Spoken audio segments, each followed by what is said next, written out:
best thing to do is I pick up a couple of very important themes of difference and the great difficulties in reaching collaboration and unity over cross differences, a couple that are very, very powerful now in the modern Northwest in the world, but they're also elsewhere.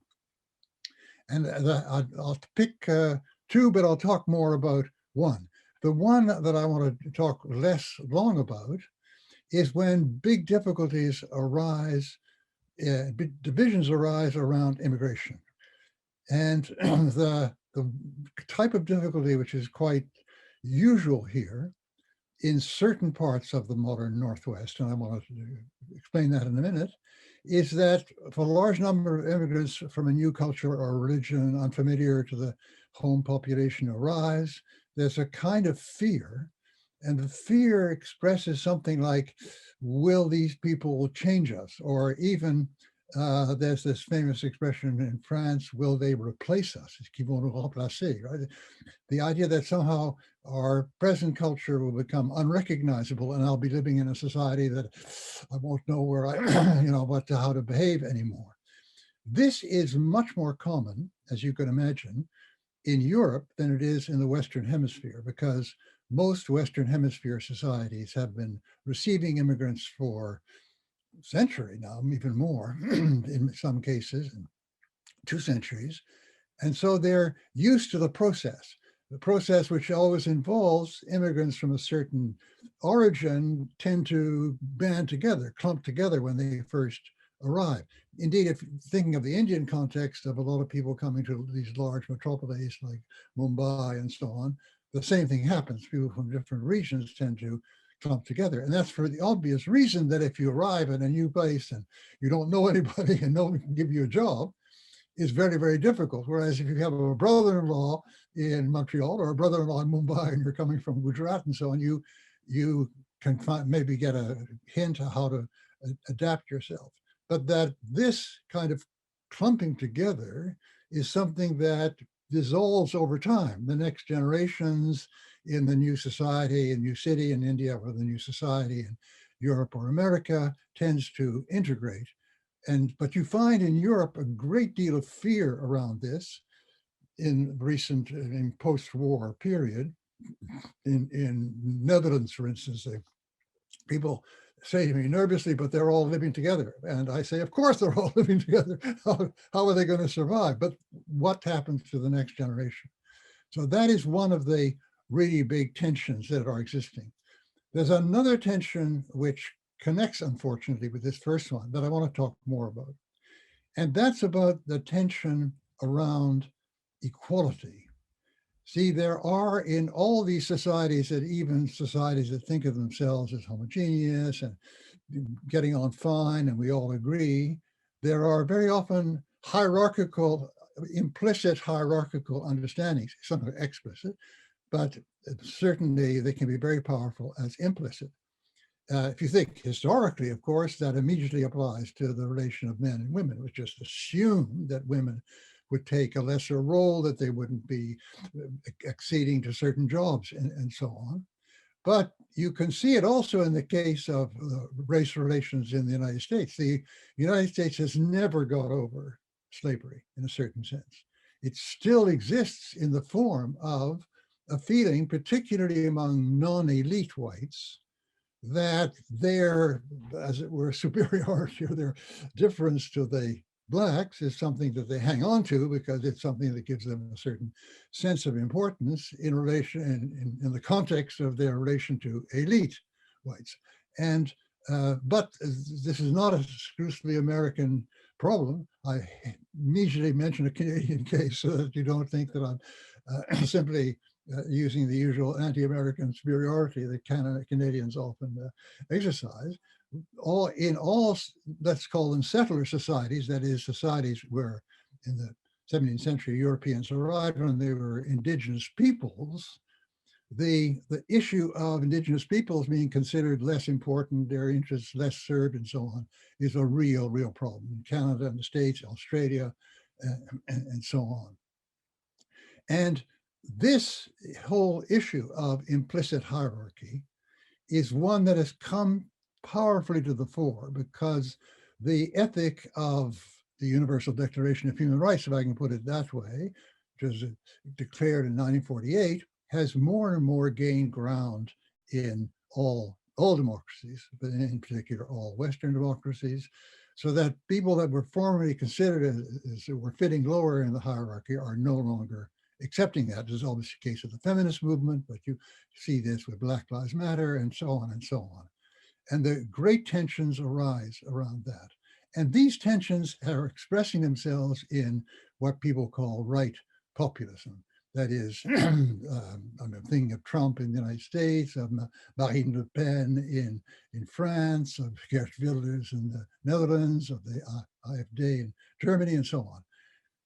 And this is one of the really big problems, as the drama of the Trump presidency in the United States shows to the whole world. Even what looks like the most stable and cohesive democracy is really put in tremendous danger.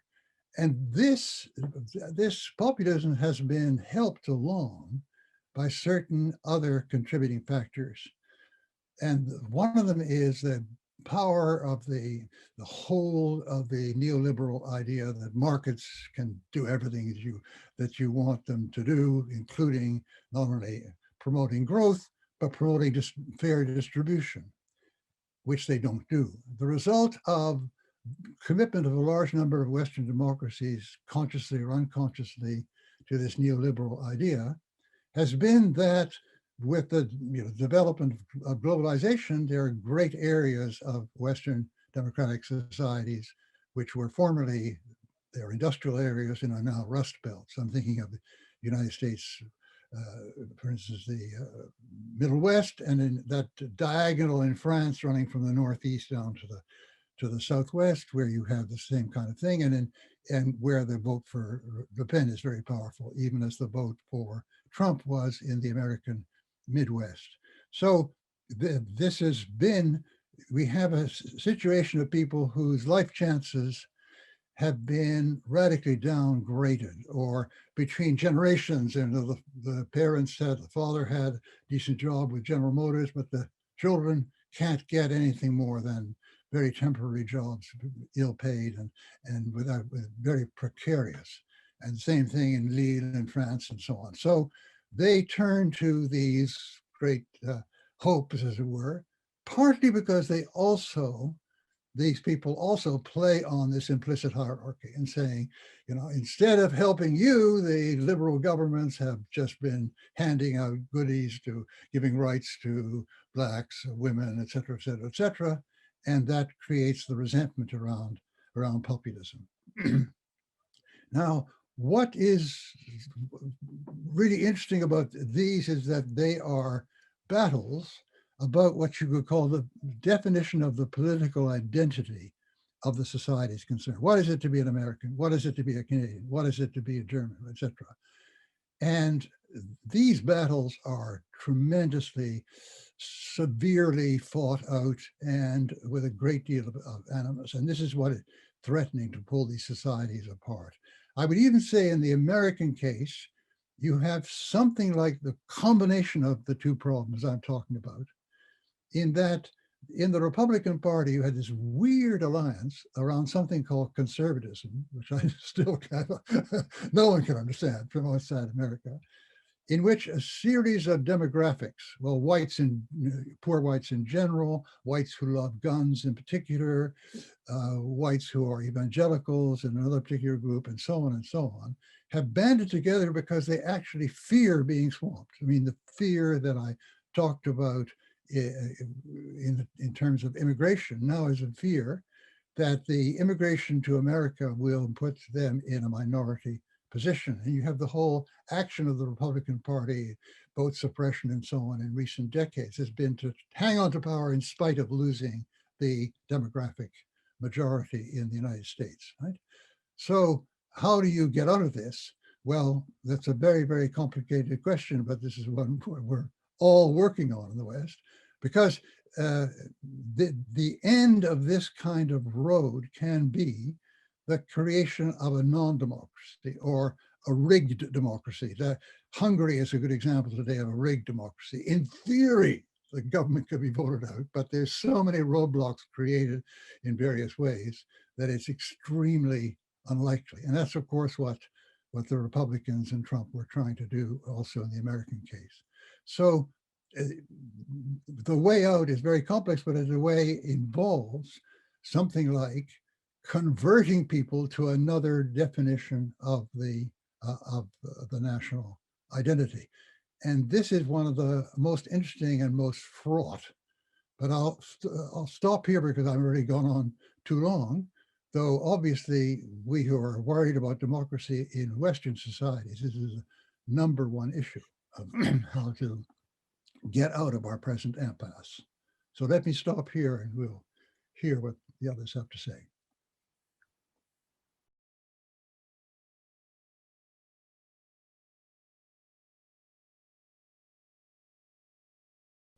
I have, my focus is going to be slightly different. I have worked on a family of concepts that constitute a model response to what might be called deep religious diversity. And one of these model responses is secularism. So I will focus on religious diversity, and in particular on deep religious diversity. Now, religious diversity takes two forms. One is diversity of religion. So, for example, you have Hindus, Muslims, Sikhs, Buddhists, Christians. This might be called inter-religious diversity. And then there is diversity within religion, which might be called intra-religious diversity. So, for example, in the case of the Hindus, you have sort of differences between the Shaivites and the Vaishnavites. And the Vaishnavites themselves are divided into followers of Ram and followers of Krishna, and Krishnas further gets sort of divided into different sampradayas of Krishna and so on. And you might even say that this diversity is horizontal. And I'll explain what I mean by that. But more importantly, some of these diversities can go very deep. And depth enters diversity in two different ways. In one, differences between religions are deep in the sense that they are radical. They're so profound that agreement on common religious ground is virtually impossible.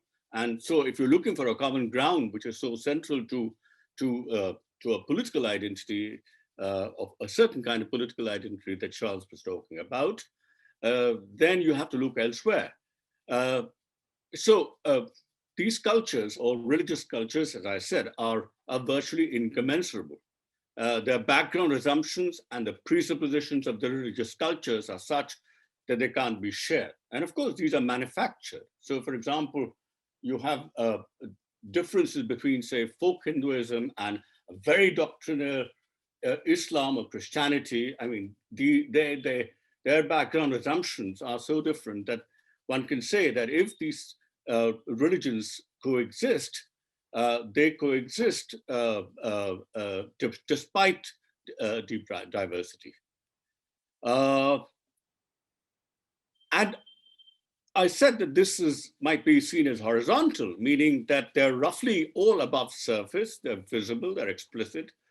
You can imagine all of them to be having some voice. They are competing with each other, they may be hostile to one another, or they may strive for tolerance and mutual acceptance, but nonetheless, they're all, one can see all this happening in any contemporary society. But in the case of intra-religious issues, what I call intra-religious diversity, you see something else happening, which might be understood in a vertical dimension, and you might call that vertical diversity. For frequently, people in this group exercise power of others, over others. They develop a relation of domination over others. Here, members of a religious community often oppress their own members. Now, quite clearly, here, differences between members of the same group are not radical because initially they share the same background assumptions and cultural presupposition. But exclusion forces them to become different. And these differences often go beneath the surface. And when below the surface, the idea of depth enters in the discourse in a different sense, because what is lying at the floor of, say, a deep sea can't be seen, or something maybe so much beneath the surface of the earth, it's buried so deep that again, it becomes hidden, invisible. Likewise, groups which are excluded can go underground, and their voices from below may not be heard. And when they reappear on the surface, because they do reappear on the surface from time to time, they may be so damaged that they become inarticulate or they appear to be mute. So here, whenever groups are unseen, unheard, inarticulate, we might say that this indicates a presence of deep vertical diversity. And this brings me to a general theoretical point, which needs foregrounding. Deep vertical diversity points more explicitly to how endemic to diversity power relationships and relations of domination are. This is so not only for intra-religious diversity, but also for inter-religious diversity. So whenever we see any policy or any ideology or any comprehensive moral worldview as responding to deep religious diversity, we must see it at the same time as responding to different forms of institutionalized religious domination. And this is hardly an original point, but I think it still needs emphasizing, because the literature of diversity and the literature of domination have often failed to come under the same theoretical umbrella. So it's important that we bring them together. So how does diversity, this deep vertical diversity, develop from domination? So when people are excluded from the mainstream and are forced to go to the margins or excluded altogether, they don't begin to lead as elites would like to believe, an empty, entirely meaningless lives. These are not lives lived only with the bundle of concepts and actions which are made available to them by the dominant elites. It's certainly true that their subjectivity and agency are truncated and sometimes severely so, but they're never so badly damaged that such people can't have their own viewpoint, they can't act on their own, etc. And so they build their own fractured worlds with this damaged agency and subjectivity. They have some voice, no matter how muted, how stuttering. They still make sense of the world and of themselves, and they invent and reinvent their own religiosities. And in fact, many of them continue to act strategically in relation to the dominant culture.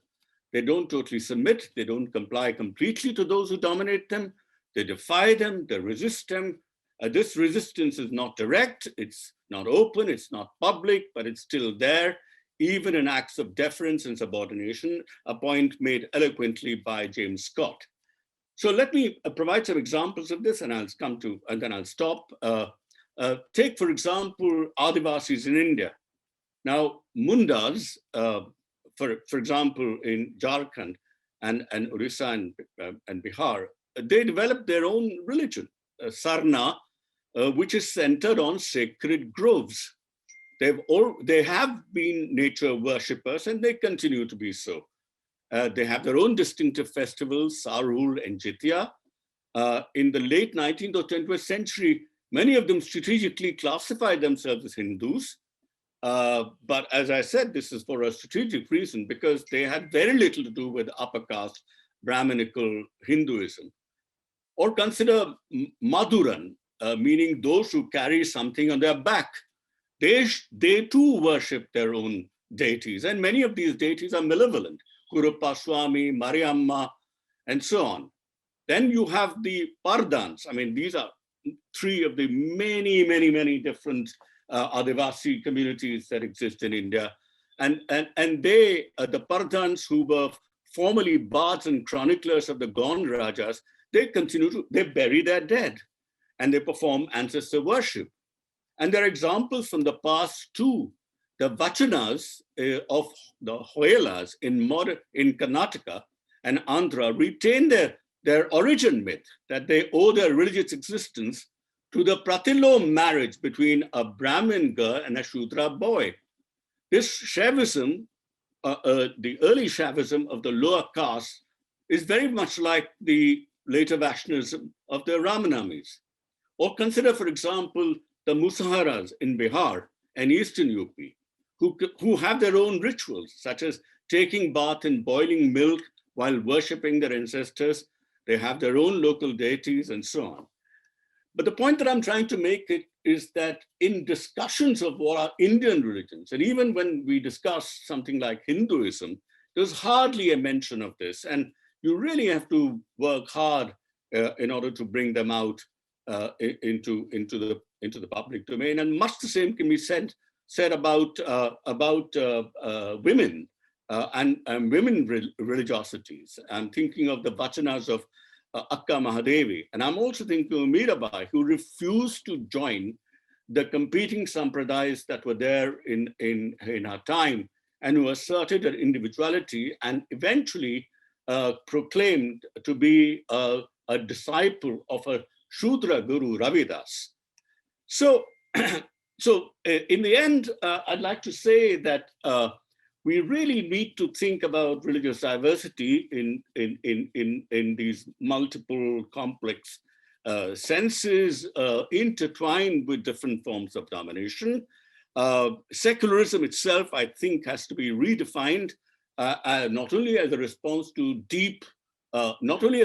religious diversity, but to deep religious diversity and to different forms of religious dominations. And these in more as societies become egalitarian and more democratic, these will manifest themselves in various struggles. The visible want to be seen, the voiceless have to speak and be heard, the presence has to be acknowledged. So this is one kind of politics. Then you have to have programs to put in operation to repair subjectivity in agency. That is another kind of politics. There is a demand that they be included in the mainstream, but the mainstream itself has to be redefined. Yet another kind of politics. And of course, there is the politics of equal recognition as something that Charles has talked about a lot. Okay, that's what I have to say on diversity and issues of religion.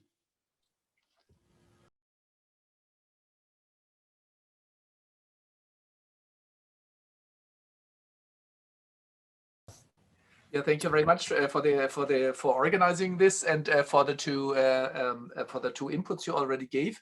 I did something which is probably hopefully complementary to what we've just heard from the two previous speakers about. It's an attempt to somehow locate difference, right? I think when I think about deep diversity, I try to somehow I wonder whether it's possible to kind of construct a framework where we can say what is the level or the layer where diversity is located or rooted.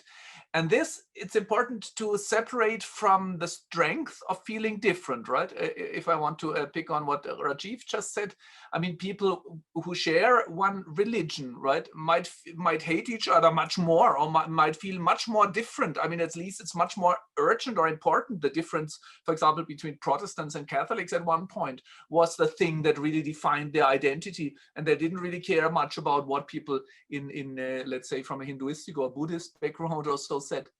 So, but I think when we think about depth, I do not mean strength, right? So I was wondering, or I am wondering, whether it's possible to kind of construct a framework of deep diversity and not so deep diversity, right?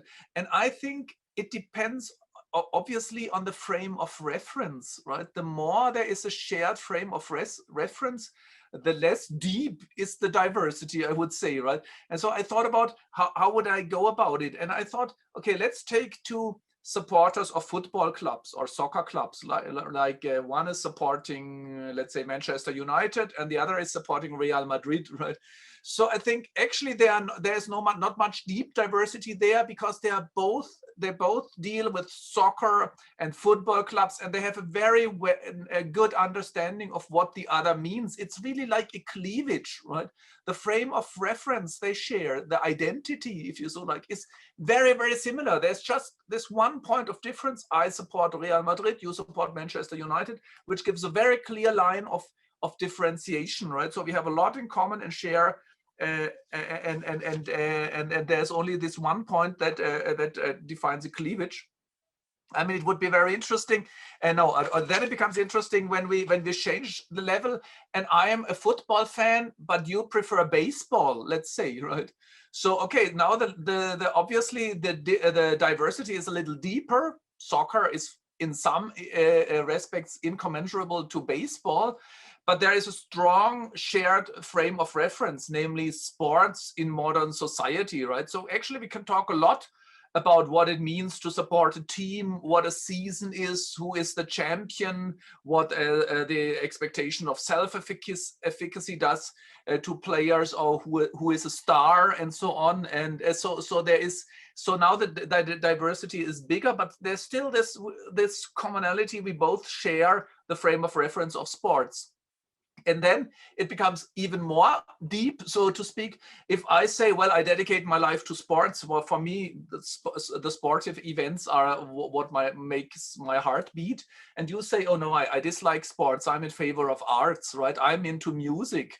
Now we see the incommensurability obviously growing, right? I mean, one is talking about the arts, the other is talking about music. So you could say if these things, or the more these things define their identities, the more they will have trouble really to reach common ground, right?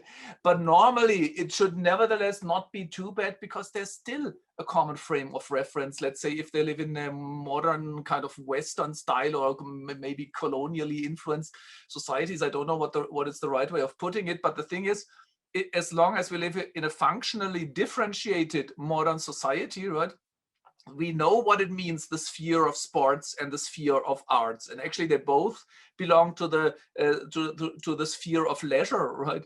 So you can still kind of talk about what it means to have a compassion for the one or the other, right?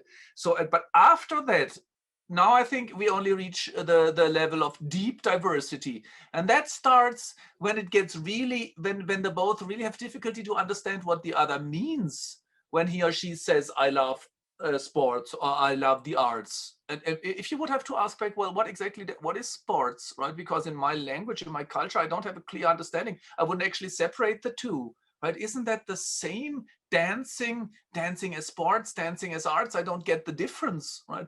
So now it gets really deep, right? Because it becomes very unclear what we are talking about when you talk about sports or arts. I think this is what starts with Chuck's work when he talks about moral maps, where there are strong evaluations, things I really care about. And if you encounter a really different culture, you have to gradually learn what it is that the other cherishes and cares about, right? He writes, this is one of my favorite writings of Charles Taylor, where he says, at first I only see what I like, and then someone who doesn't understand it or doesn't share it, who violates it, right? And gradually, probably not just by talking, but by participating, I get a sense of what, let's say, sports or art could be about, right? What it is. That is a strong evaluation on that point, or a good. So this actually requires, when Charles started by asking, will they change us? I always reply, yes, of course they will, right? But that's not necessarily a bad thing. That's life, kind of encountering the other, which is essentially different, or when there is deep diversity and somehow transforming there. So what I tried to do, but of course I cannot develop it here, in resonance theory, is the idea that it's still possible to reach out and get this understanding, right, through hearing and answering, but it requires that you change your identity to actually understand what the other is about. But then I realized, when I got to this point, I realized that this might not actually be the apex of diversity, because things can become worse when we think of the fact that it's not only about the object structure, I like soccer or I like sports and you like arts or religion or so, but it's also about the predicate. What does it mean to choose, one thing, right? In some contexts, it doesn't make sense to choose or cherish religion because God is a reality, right? God is the ultimate reality. So how could I prefer religion or whatever it is? So the predicate might become questionable, and the subject, right? Who am I? What is the understanding of a subject choosing? And when we get to this level, then I think we really, really are in deep diversity, right? And then the question is, how can we overcome it? And I really think it, of course, it does take time, and it's only possible to bridge the gap, which then opens up through a changing of the identity. That's an old hermeneutical insight, right? If the answer to a question is I don't no, if the statement is I don't understand, then the answer is you have to change yourself in order to get a sense of what the other is about. But it does not mean you give up who or what you are, but you transform it in a kind of I now like, and this is my last sentence, a conception of which I think in Indian philosophy, for example, you can learn a lot about it. Mediopassivity, or a medium between active and passive. It's not that I change myself by choice or deliberation, but it's not that I'm just changed by the other. It's a kind of process where I'm active and passive at the same time, and this is the way out of totally deep, essential diversity. That's about how far I got in preparing for this conversation, and now I really look forward to discussing it with all of you. Thanks a lot. So taking off of what Hartmut just said, I'll add another layer, because in these fights about the common national identity but differently conceived, you get another level whereby they're both operating outside the cultural reference point of the other, but they're insisting that this is what the issue is. So when you get the Trump presidency, and then you get the George Floyd event happening, and you get Black Lives Matter demonstrations, some people say, well, at last we must get beyond discrimination. And other people say, no, law and order is in danger, right? Which is the way Trump responded to that. And that law and order is in danger is something very important to the identity of the people on the Trump side. That is one of the important things that we Americans have, is we have law and order and so on. And this is being disturbed by so you get this impossible situation where they both utterly refuse even to try to understand the other. You're stuck there. But you're absolutely right. The only way beyond this is a kind of shift in identity, or a kind of, let's say, the realization that the other person has a really different identity from yours, but it's not necessarily a terrible thing.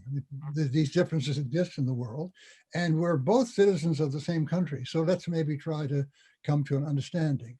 And it's that which gets you beyond this. In political terms, I'm always thinking in political terms, beyond a certain age, it's probably impossible to bring about this change. What's encouraging about modern Western societies, in the States in particular, is the younger generation is very often capable of making exactly that jump, right? Yeah. Understand why these people are really concerned about the fact that Black people keep getting shot, and can somehow get inside them. But the other thing, and we get into the kind of spiritual dimension here, but I think it's very important to say that the discourse of the Black Lives Matter people, if you get to the great leaders like Martin Luther King and John Lewis, is they just put forward the point that you are actually going to liberate yourself from something that is very oppressive to you if you keep on with this law and order, law and order, law and order mentality, right?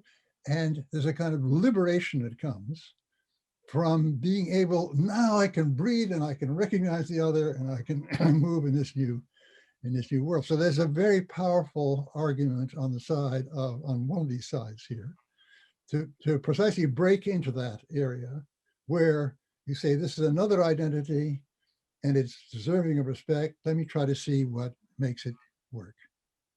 Which means that the liberal side has to do something like the same thing, as I think I said in the longer paper. They have to not say, they're just a bunch of yokels, they're just a bunch of deplorables, as unfortunately Hillary Clinton said, right? but there's something that you can understand, something of this idea of, I want to be able to feed my kids, I want to be able to get a job and so on, and you can speak to that. Biden is good at that, actually, which is why one of the reasons we got rid of Trump.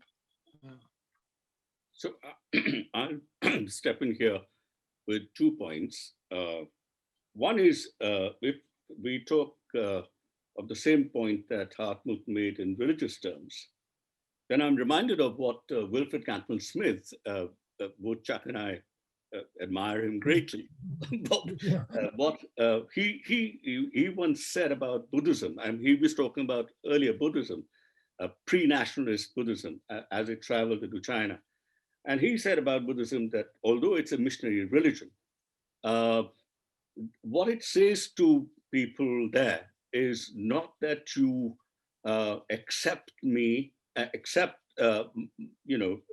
Buddha's teachings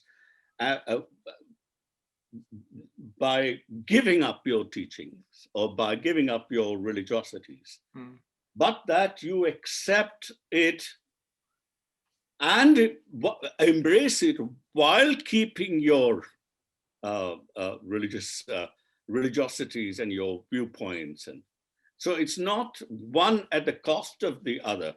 So it's not conversion in this radical sense, but really opening yourself up in a way in which you could have both in your own self, both bound up in your own self. You can have, in a sense, a kind of identity which is open to two different traditions rather than be exclusively imprisoned in one.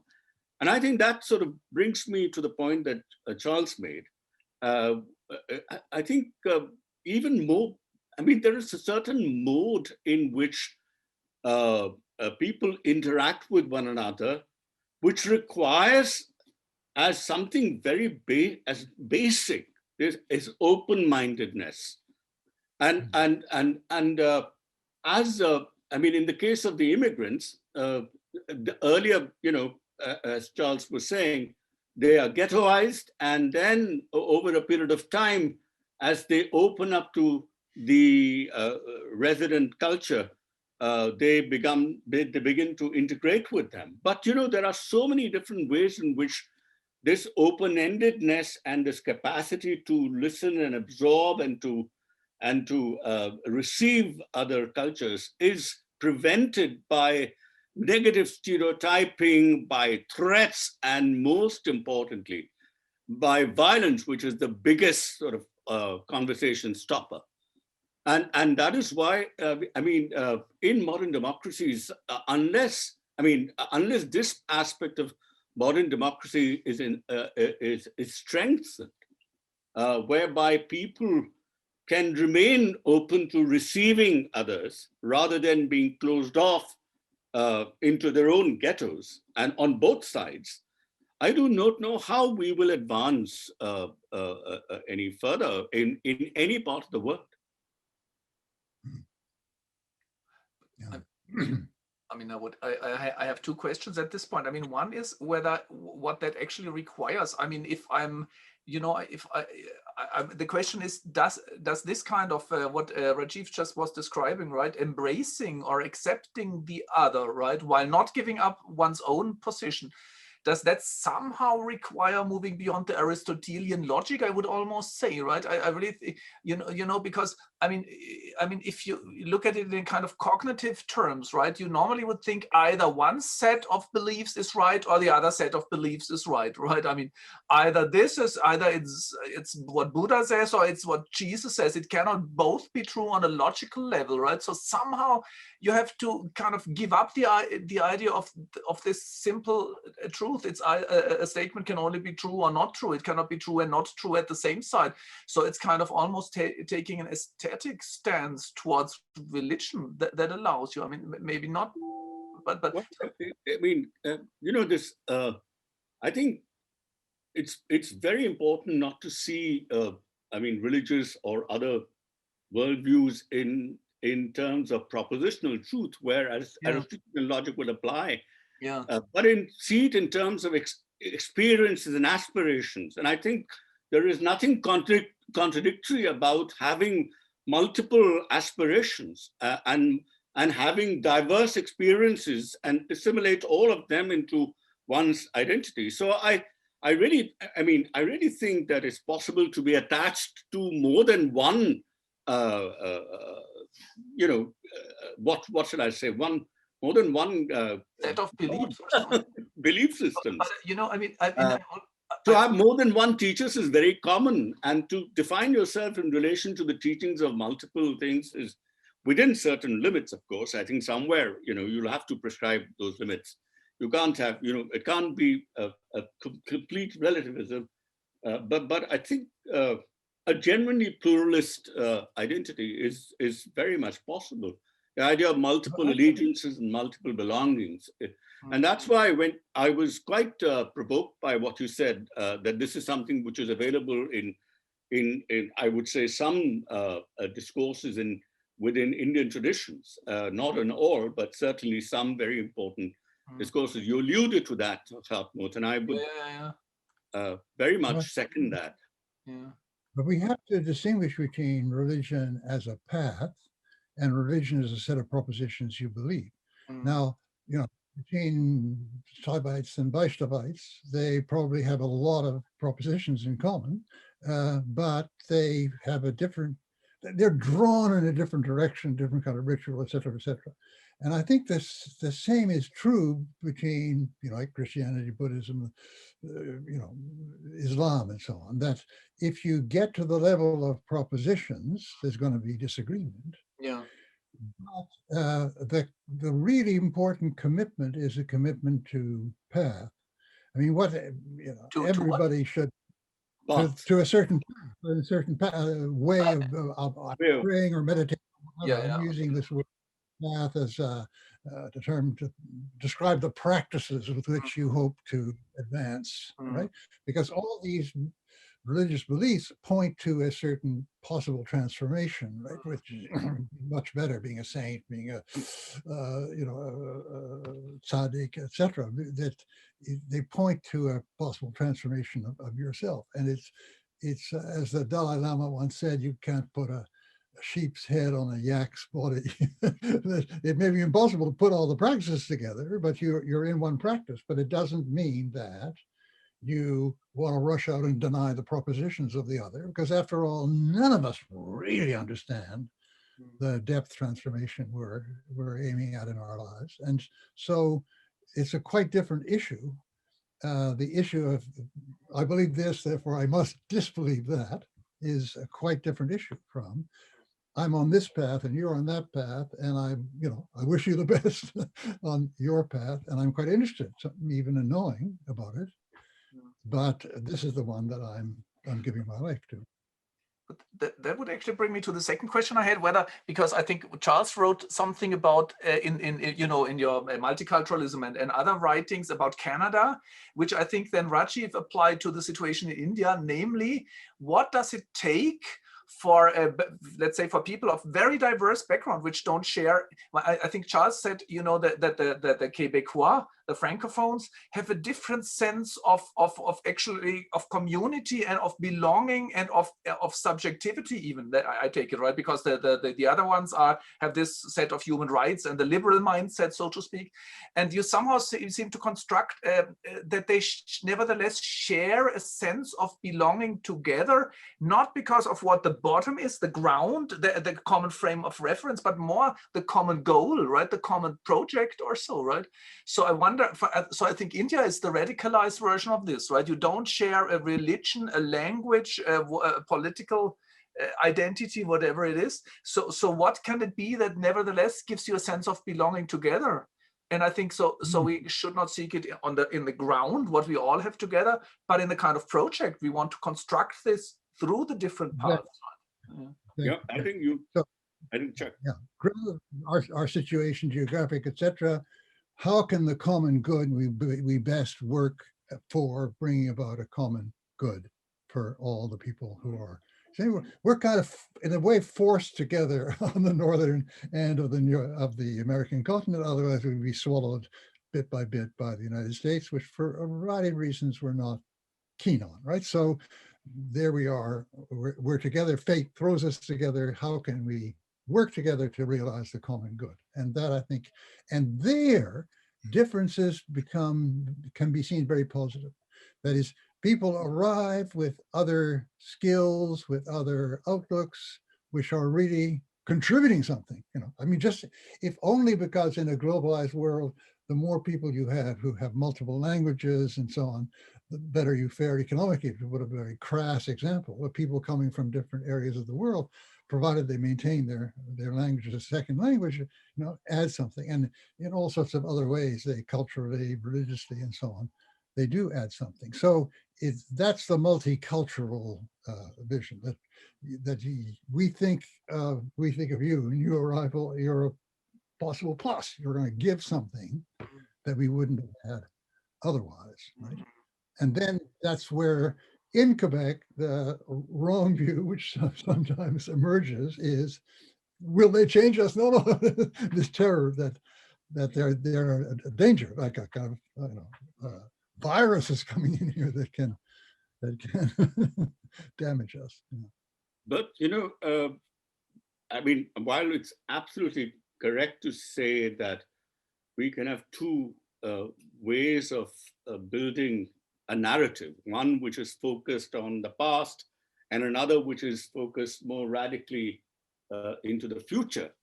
I mean, the fact is that that narrative must have some reference to the past as well, because and that is where, I mean, I think Nehru's Discovery of India is not a great philosophical text or anything like that. It's not even a literary masterpiece, but it's a founding sort of, it's a book of which provides a foundational narrative of India, which has a pluralist past and which has a common future, which includes everybody.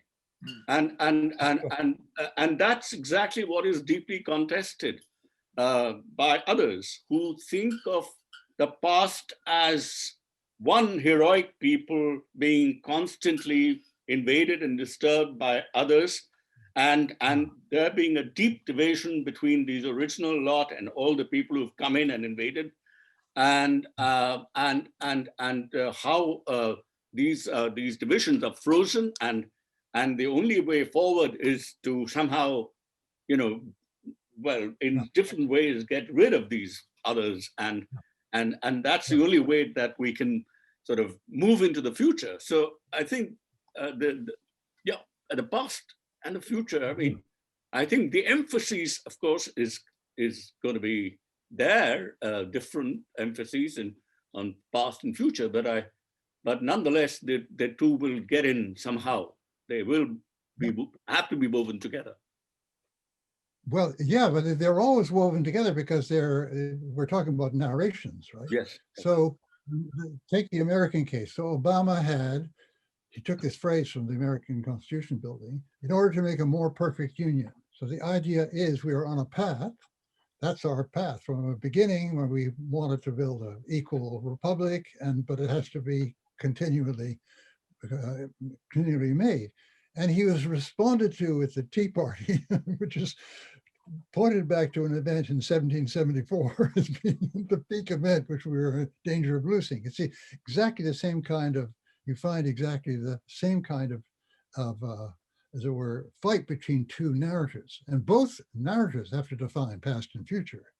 But one is looking forward to moving from the past, and the other is saying, no, let's get back to the way it was before. Yeah.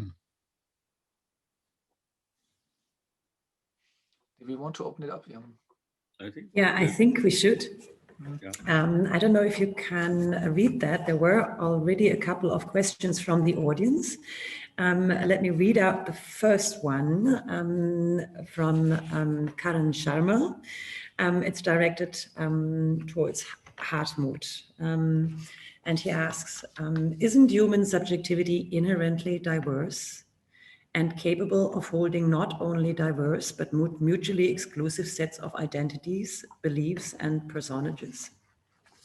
Yeah, I think that's, of course, a good question. I mean, I totally agree that we are not these kind of, you know, coherent sets of identities. We never had it, and probably we will never have it. But I think the interesting thing is, once it gets to the level of conflict, right, then we take on quite a distinct and determined set of identity, right? So it always, I think, the thing with the diversity within ourselves, right, that has to do with the different contexts. So I can be at night with my family, I'm a very different person, for example, from what I am during daytime when I fight with my colleagues or whatever it is, right?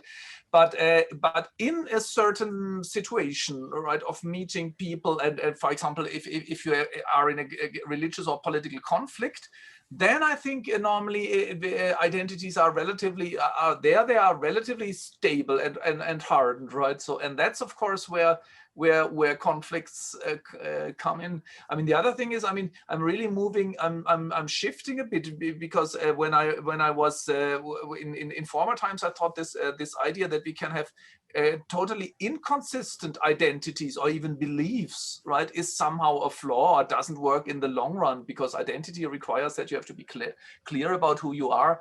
Now I really move towards to think, well, it's not so clear. I mean, I would even be ready to say I can have, I mean, you know, I discussed this. That's why I asked about the Aristotelian logic, right? I would have said you can only, either you believe that Mother Mary in Christian belief was a virgin, either she was a virgin or she was not a virgin, right? So you cannot say, well, I believe it and I don't believe it. Now I actually think you can, right? In one context, when you're in a religious meaning, you somehow think, yes, I believe it. She was totally pure. And in the other side, when you're a scientist, you say, no, it's impossible. I don't believe it. So yes, we can be very diverse, we're inherently diverse people, but when it comes to meeting other and getting in situations of conflict, I think then normally the dividing lines are relatively clear. Let me read out a comment common question, I think it's a large question, by Saurav Saha, that goes out to all three of you. It is less of a question and more of a concern that I request all the three speakers to comment on. It stems from practices that are apparently considered to be encircling around the self. Is the question of diversity always externally directed towards the outside? The domain of language certainly entails the scope for comparison, further leading to possibilities of domination, resistance, and so on and so forth. But how do we conceptualize a practice of insidious pursuance, whereby the concerned religious cum political subject is involved in a process of self-discipline, or, for that matter, fashioning of the self, which can be roughly considered as an inwardly directed practice of seeking the God within oneself. In a case where the individual self operates both as the object that intervened upon and also the entity that intervenes, how do we locate the notion of diversity where the horizon of religious meaning, religious was in brackets, is limited to operate within the domain of the within? Well, I mean, Don't quite see the challenge. well, Supposing I have a view that my entire transformation is going to be by drawing things out of myself, which of course is a kind of metaphoric language, which is, you know, very hard to pin down. But in this domain, these metaphoric languages are hard to pin down. So I'm both the worker and the worked on. But you, on the other hand, believe in this being pulled from outside by either society, philosophy, God, or whatever. So we're diverse in that way. What's the problem? But I'm sorry, I can't. but Charles, I would get Yeah. through it through your own conceptions. I mean, because it's of course true that we have strong and weak evaluations, right? And they are struggling with each other. And I wonder what you actually say, because I think you say I'm the strong evaluation, but I would say no, that's too easy. I'm both, right? I mean, I don't know what it is. You know, I might be a very ascetic. I might hold a Christian belief very ascetic or so. So I think I am this. I want to be this. But at the same time, I have bodily urges, maybe sexual urges or whatever it is, that go in a different direction. So that, of course, gives me a kind of, so I work upon myself because the diversity is within me. And I think even more than that, one more sentence, then I'm silent forever. I think, you know, when you look at it through strong evaluations, then, of course, I might have different gods, different goods, which conflict with each other, right? On the one hand, I want to be I don't know, you can fill in whatever. I want to be a patriot and I want to be a Christian, and these two might get in conflict. And then I'm both. Then actually diversity is within me and not just without. That's how I read that. Okay, then, yeah, you solved the problem. Rajeev, you're muted. Maybe you will, if you would like to comment. Said I also read the comment in the way that Hartmut did, which is that diversity of selves within, and very often the conflicting selves within, and I think the strong and weak evaluation that Hartmut mentions in relation to Chuck's idea. I mean, those are fascinating things to be deployed in this context. So I don't want to go on with this, but I don't have an answer to this, but I understand it in the way in which Hartmut did. Yeah. Then I mean, I picked out two more short questions or comments. One is from our IAB chairperson, Lakshmi Subramanian. And she says, at Rajeev, I love the intervention in terms of practice. What does negotiating difference involve, especially if diversity has to be understood through the lens of power? Is contesting power then help with tackling diversity and the fear associated with it? And the second question is from the Heidelberg representative here in Delhi, Pablo Holbit. What role would you say does the modern state play in the construction of different identities? For instance, citizenship, religious affiliation, etc. And does it leave space for the simultaneous bridging of these differences? Would like some, yes, please. Answer, yeah, I mean, that's what I mean, Lakshmi has got the point. I mean, I was saying that whenever there is plurality, there is always a prospect of some inequality developing, some hierarchy, some marginalization, exclusion, oppression. I mean, that is in the dynamic of the relationship. And of course, it also the opposite of that. I mean, but that interplay is going on all the time. So once those who endorse diversity will have to address this dynamic interplay and these relations of domination and power. Those have to be they have to be addressed, and so I think if you wish to maintain a deeply diverse society, because you recognize the legitimacy of difference and authenticity and individuality of cultures and of groups and so on, then you will have to be alert to both the negative aspects of power relations as well as the positive aspects of power relations, where it's possible for people to coordinate their actions and be able to do certain things together. So yeah, I think very much. I mean, both domination and the opposite of domination are at play the moment difference enters into the picture. And as I said, I mean, there are already so many different struggles of acknowledgement, of decentering, of recognition. All of these of justice and equality in the standard sense are all a part and parcel of a response to the ills that emerge in any situation which consists of diversity. But there was a second question about the modern state.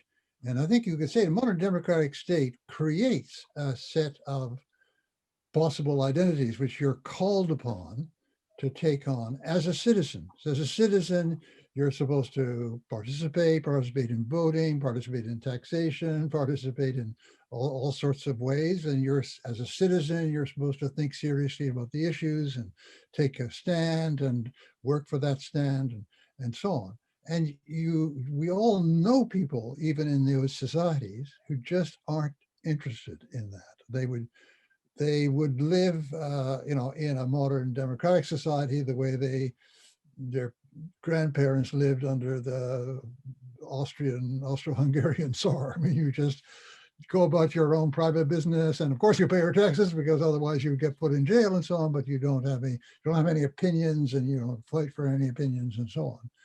And so there's a real tension here that a democracy is in danger of withering away if a lot of people have that kind of pre-democratic attitude. You're kind of a certain type of identity, taking a stand as a citizen and taking your responsibilities seriously as a citizen.